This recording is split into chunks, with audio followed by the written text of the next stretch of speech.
Let's look at the part 3 of the AWS Certified Cloud Practitioner uh, real exam questions. Let's look at the first question. So web servers running on Amazon EC2 access a legacy application running in a corporate data center. So basically the question says you have this your data center and you have a EC2 instance on AWS Cloud, and this EC2 instance has to access app 1 or app 2 multiple applications on data center. So what is this type of architecture? So is this cloud native? So cloud native is where everything is on AWS. Cloud native is that one. So this cannot be cloud native because you have both data centers and AWS. Is this a partner network? This is not a partner network. Okay. This is a hybrid architecture. It's a hybrid architecture because you have cloud as well as your data center. It's a hybrid architecture. So when you have multiple clouds like AWS and Azure, it's called a multi-cloud architecture. When you have this kind of setup where you have a data center and AWS, most of the banking projects, you will see this kind of architecture where not so critical applications are put on cloud, where security is not the deepest concern, but most of the applications where security is of deepest concern, where they store your SSN numbers or some credit card, debit card numbers, so that is stored in their data centers. But sentiment analytics, how the customers are behaving, those trending and analytics, those kind of data sets are stored on AWS, or the web application clicks, the marketing campaign, such data are stored in the cloud. So the hybrid architecture looks to be the right option. And infrastructure as a service, so this is not infrastructure as a service.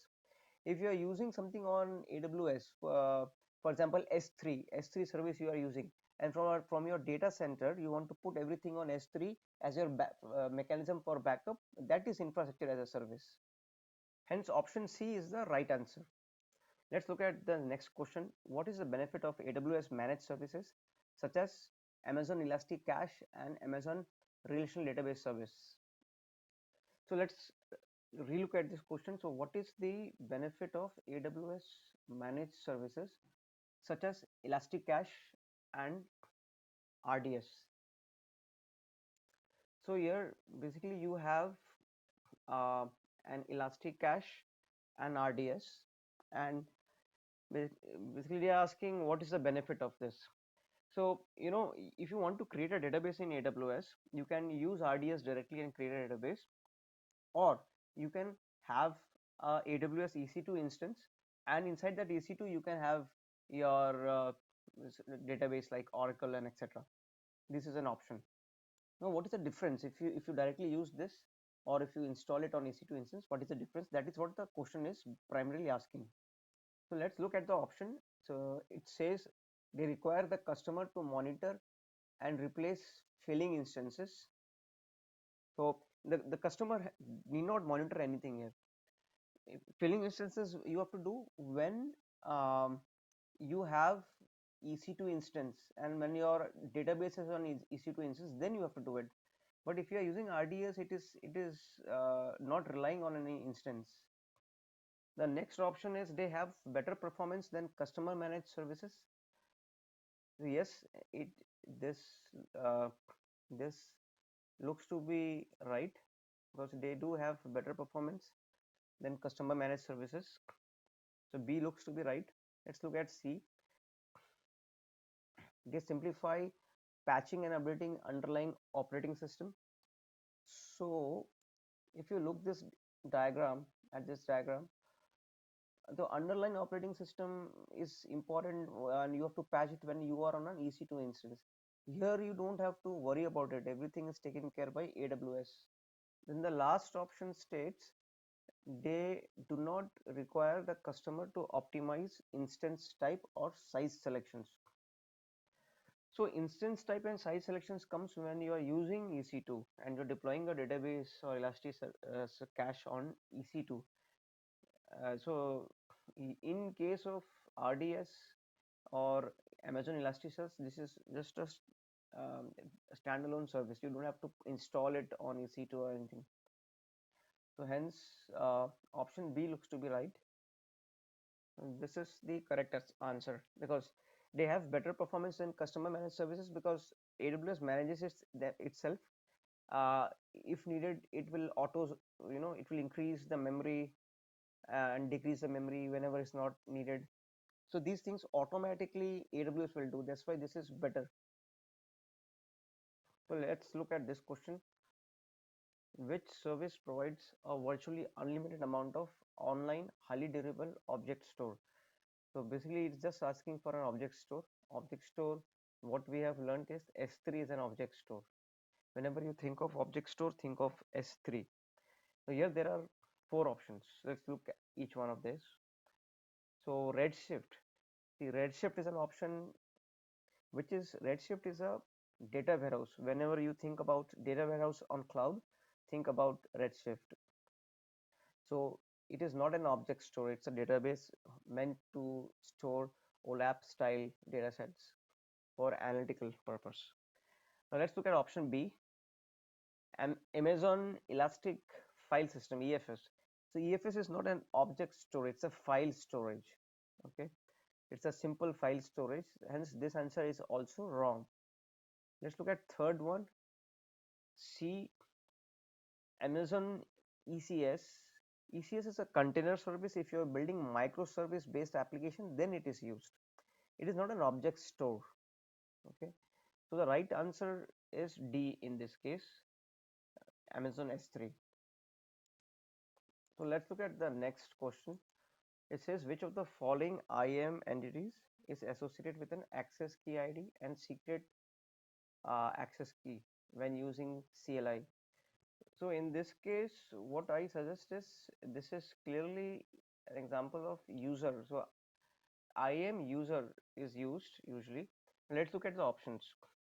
So the first option says IAM group. So group is like if you have a list of users who works for suppose sales departments, so you create a IAM group and associate those users to that group. So this is not the answer. IAM user looks to be the right option, but let's look at the other options here. IAM role.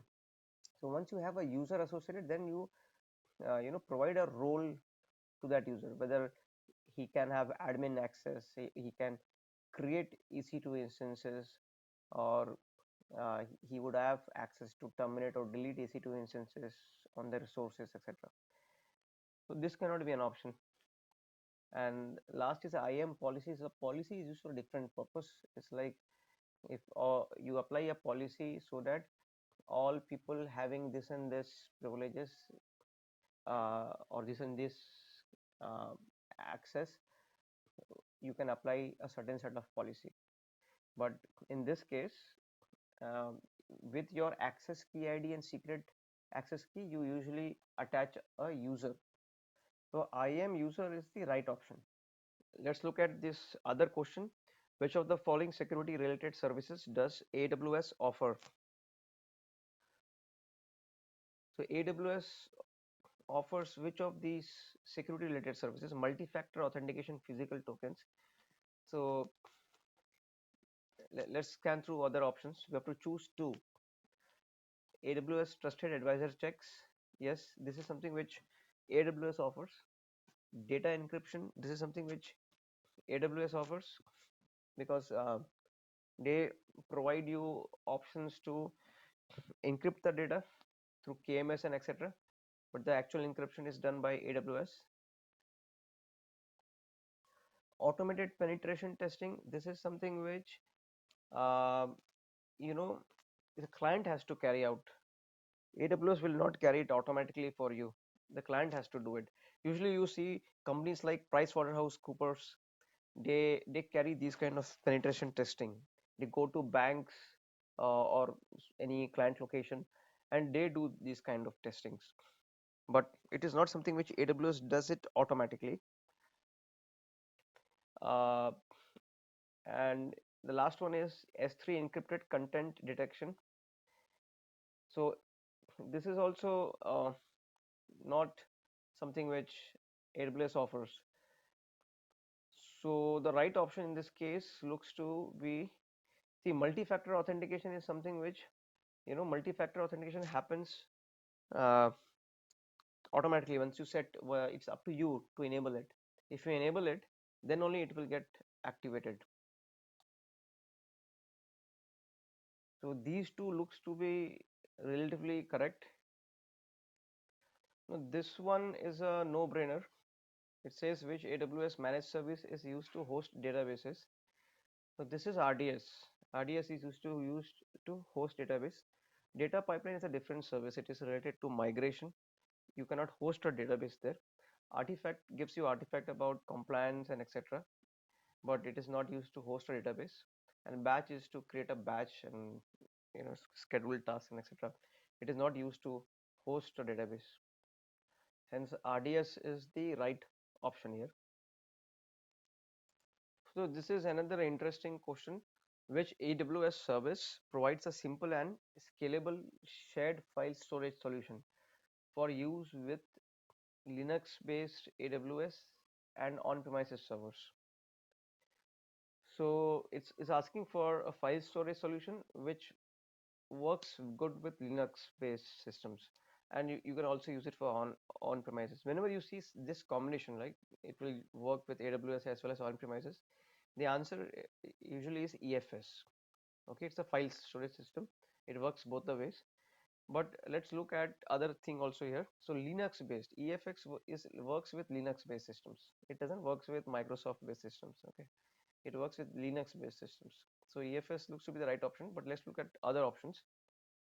S3 is an object store, so that is not a file storage, so it just nullified. A is wrong. B, Glacier is a part of S3. It is just a no, it's a part of S3, so it is used to do a cold storage. So this cannot be the answer. B is wrong.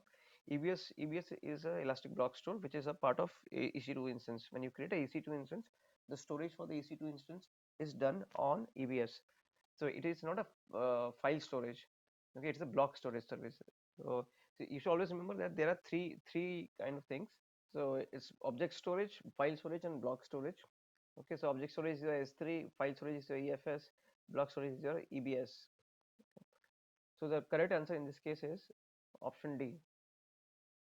So let's look at this question. When architecting cloud applications, which of the following are a key design principle? So you will get similar questions or same question and asking about design principle. What is important here is you should understand why certain service is used the particular way. So let's look at the options here. So use the largest single instance possible. So this is not the right design principle. You should use the instance size depends upon how much load or how much processing you want, and you can choose the instance types based on the kind of load. If you have a AI and ML load, you can use a different instance types. If you have memory intensive loads, you can use a different instance type. So this is using just one large instance is not good, because what if the instance fails? And so always you should use as per the size and build scalability using auto scaling groups. In EC2 instances, auto scaling group will make sure that you have multiple instances. If one goes down, you have other instances also. So this is the wrong answer. Provision capacity for peak load. So a cloud is totally opposite. Cloud is not meant to provision capacity for peak load. Cloud has elasticity. What I mean here is you don't have to worry about your peak loads. Whenever the load increases, the system is having elasticity. You can increase the memory space, you can increase the instances, etc. For example, during Christmas, when the sales are very high, more data will come in, more processing is needed, so you can increase the number of instances. And when Christmas goes away, say post 15th of January, you can decrease the instances, and this can be done through auto scaling groups also. So you don't have to provision for peak load, you don't have to worry for peak load. And S3, for example, S3 is totally unlimited. You keep on loading as much you want there, it's totally unlimited. um, so this is wrong. Use the Scrum development process. So the design principle, it's you can use waterfall also. Whenever you're going building an architecture or designing on cloud, it is not very much dependent upon whether you will use a waterfall or a Scrum. So this is not an answer. Implementing elasticity is the answer, because like I told, if you have a EC2 instance, build elasticity so that If your website is on EC2 instance and the load goes up, uh, so the EC2 instance should use auto scaling group and add more instances. When the load goes down, it should do away with those instances. It should scale, scale out and scale in. This is a very important concept. So implement security is the right answer in this case. So we implement elasticity. So this question says, which AWS service should be used for long-term, low-cost storage of data backups? Okay, like I told you, if you want to use low-cost storage, you have to use S3. And within S3, if you want to use something for long-term and data backups, Glacier is the answer, or Deep Glacier is the answer. So in this case, you are not seeing Deep Glacier, so Glacier is the answer. Let's look at other options. RDS is a database. Okay, it is not used for your data backups. And Snowball is a way of migrating the data from on-premises to cloud. You see this? This is Snowball. You copy the data from your in-premises to this Snowball, and then courier it or dispatch it to AWS, and they will put it in on cloud. So this cannot be an answer because this is used for data migration, not for data backups. So Elastic Block Store EBS. This is used for EC2 instances. This is the storage for EC2 instances, and this is a block storage instance. It is costlier than S3 and Glacier. So this also is not an option because it is not a low cost storage, and usually we don't use it for backups. You should use the cheapest solution for data backups, and that cheapest solution is S3. And under S3 also the cheapest one in this option is Glacier. There is also something called Deep Glacier. You can use that as well. So the correct option here is Amazon Glacier. This question states another shared responsibility model. Which of the following is a shared control between a customer and AWS? So it's asking for like which responsibility is a split between a customer and AWS. So physical controls, option A. This is purely AWS responsibility. They own the physical premises and they do the physical controlling of their infrastructure. Patch management. Patch management is a shared responsibility. There is some portion that the customer has to do it, and then some portion that the AWS is responsible for. B looks to be a potential right answer. Option C states zone security. Zone security is like a availability zone, which is a data center, and that security is totally AWS responsibility. So it's not a shared responsibility. So this is wrong. D states data center auditing. This is purely AWS responsibility because they own the data centers, they own the physical access to those data centers, and they are responsible for getting it audited. So hence, patch management is the right option. This question states, which AWS service allows companies to connect to an Amazon VPC to an on-premises data center? So there are various ways of connecting it. Direct Connect is one. Let's look at the different options. This is a virtual private cloud. So whenever we talk about virtual private cloud, everything needs to be encrypted on the road. It has to be very secured. So only one thing that is secure is Direct Connect. Now you could have used VPN, but VPN is usually, to connect your data center and Amazon, but it's not a VPC. I mean, it doesn't provide a VPC feature. If you want a virtual private cloud, you got to do it through Direct Connect. Redshift is a data warehouse related database, a columnar database. It's not used for this purpose. So the right option in this case is Direct Connect. Let's look at this one. A company wants to reduce the physical compute footprint that developers use to run code. Which service would meet that need by enabling serverless architectures? So when we talk about serverless architectures, the first thing you should remember is Lambda. That's serverless uh, code that you can write Lambda functions, and this is purely serverless. It is not like a EC2 instance where the instance keeps running, and for as long as the function runs, you get billed, and then the function just aborts and kills itself once it's done. Let's look at other options. Option A states Amazon Elastic Compute EC2. So EC2 is not a serverless architecture, it is a server full architecture. EC2 itself is a server. DynamoDB is a serverless architecture, but it is a database. It's a NoSQL database. And code commit is basically just like your GitHub.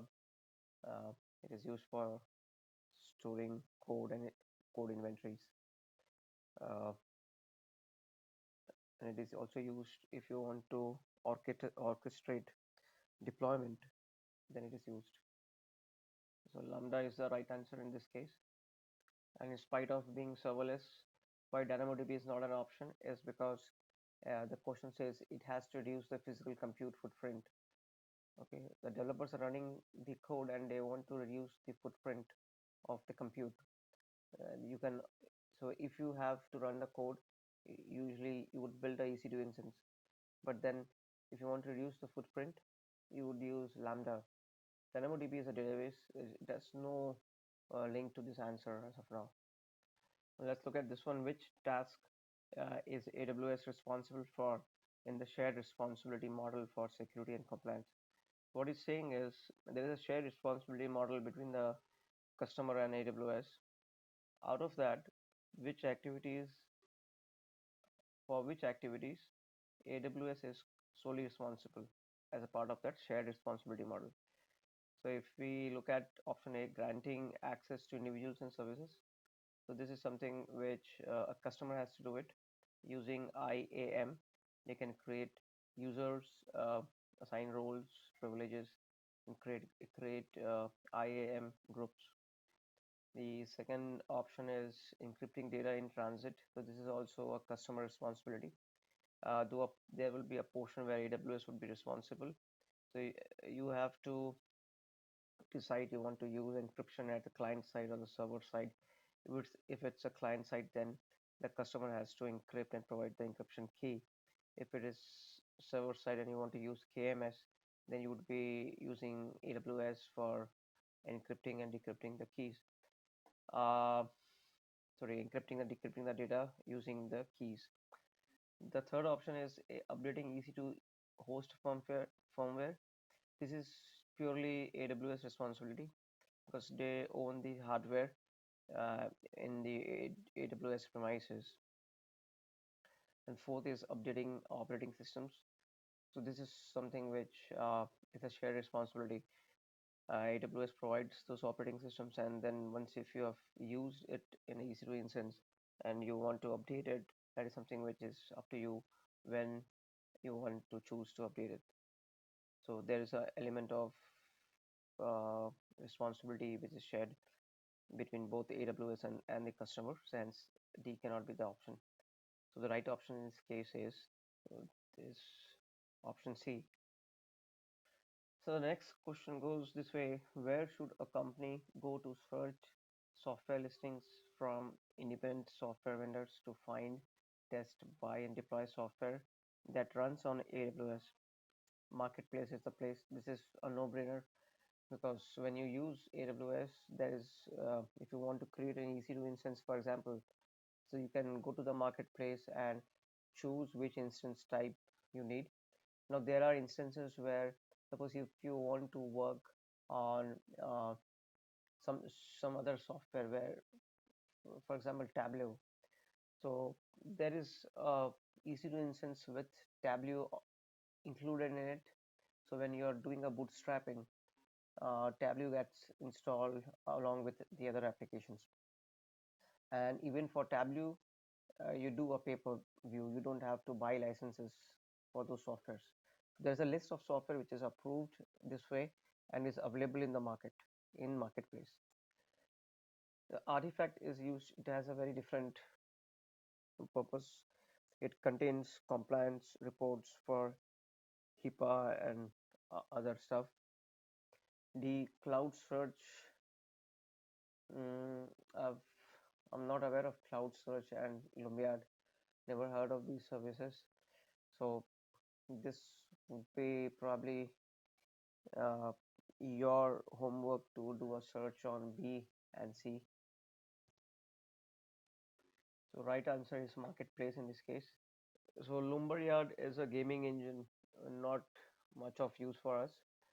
And cloud search is basically used to provide search capabilities to your websites. So in this case, that is also not relevant to this question.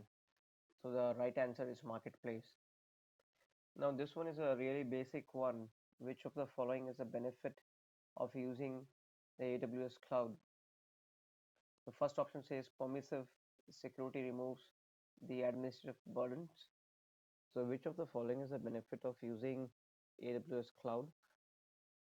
The first one says permissive security removes the administrative burden. So, okay, this can be one benefit, but let's look at other options. Ability to focus on revenue generating activities. Yes, because AWS does a bulk of things for you. You don't have to plan for capacity, you don't have to plan for elasticity. Uh, these are inbuilt in AWS, so you can focus a lot on revenue generating activities. So this looks to be correct. C says control over cloud network hardware.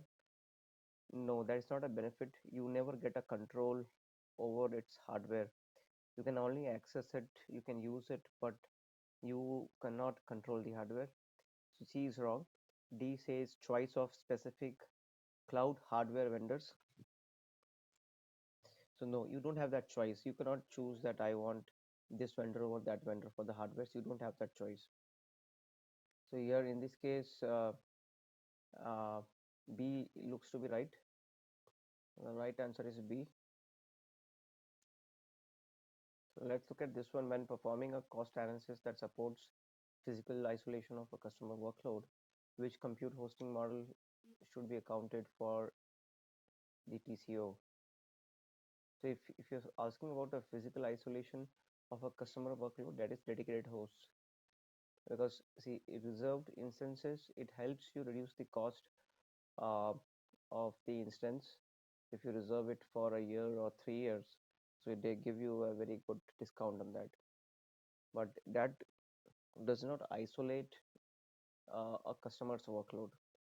And on-demand instances, this is just pay as you go. It will still not isolate the customer workload. No upfront reserved instances, that doesn't matter. It's a part of reserved instance. So dedicated host is the right option here. Which AWS service provides the ability to manage infrastructure as a code? So see, infrastructure as a code is CloudFormation in AWS. CloudFormation, what it does is you can build code, and if you want to deploy, suppose you have created a production instance and you want to replicate the same set of settings, whether it may be your hardware's dedicated host and etc. You want to replicate the same stuff, and in that case, you can just run the code in the dev environment, and all your resources like EC2 instance, databases, if you put some application to be installed as a bootstrap when the EC2 instance starts, everything will be taken care of.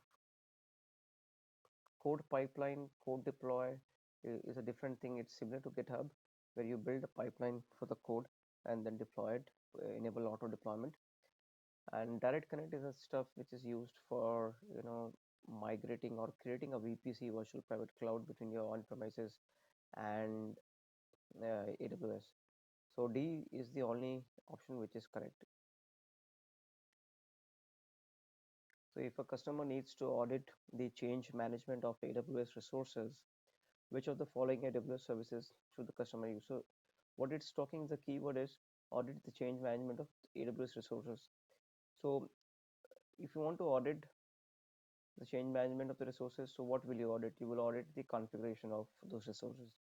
And for that purpose, if you want to audit the configuration, AWS config is the utility or the service here. CloudWatch is to monitor, or if you want to monitor the metrics of suppose a resource like EC2 instance, that's the purpose. Trusted advisor is to just get advice on performance and etc. and security stuff. Inspector is to monitor the resources, but it is not used for change management. So the right option is A, AWS config. So which service allows a company with multiple AWS accounts to combine its usage to obtain volume discount. So what it's saying is you have multiple AWS accounts. So it's like you're saying you have multiple AWS accounts, and what you do is you use organization to get a bulk credit on or bulk discounts. So service migration, server migration is a different service. It is used for migration of servers. Budgets is used to, if you want and you want to set a budget that okay, your monthly expenditure should not exceed $100 or $500. You can set that budget, and if it exceeds you get the threshold, you get alerts. Trusted advisor is to get advice on performance and security loopholes and etc. So that's a different purpose. If you want to, you know, a company with multiple AWS accounts to combine its usage, organizations is the uh, service that you should use. So this brings towards the end of part 3. I would request you to please like and subscribe my channel so that I can put in more videos. A lot of effort goes in to give justification for each options. So I do appreciate if you can like and subscribe my channel. Thank you very much for your time.